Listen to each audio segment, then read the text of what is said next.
This video is about feedback. Okay, so we're in a high culture now of feedback. This idea that we need to take feedback on and we need to adapt. One of the first things I would say is feedback is someone else's opinion. So we need to filter if there is any ulterior motives to that opinion.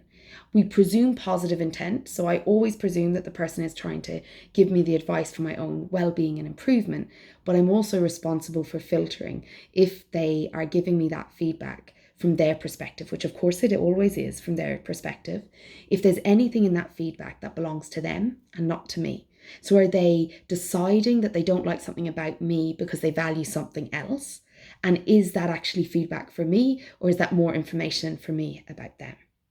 So feedback has to be filtered for it to be effective. Otherwise, we'll sway with all the feedback and everybody has a different opinion of us and what we should or shouldn't be doing.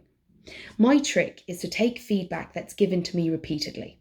So if I hear something emerge a few times, then I can, from a few different people, then I can say, oh, wait a second, that feedback has a little bit of an echo.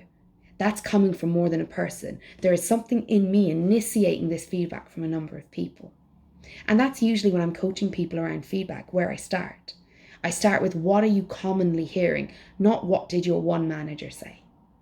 What are you commonly hearing? And I also then ask, what do you think their request is of you? So when we get feedback, usually somebody's looking for something to be different. And sometimes we forget to ask that. So the question is, what is the common feedback? And what is the ask? What are people requesting of you? So that you can decide how you want to respond to the feedback.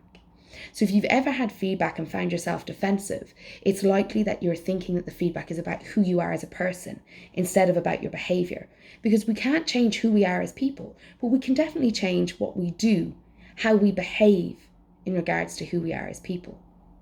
So when we get feedback, it's not about who I am personally, it's about how I am and if that's working for other people.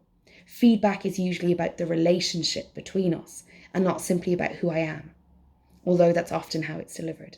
So I'm going to leave that with you. I'd love to hear your thoughts on it.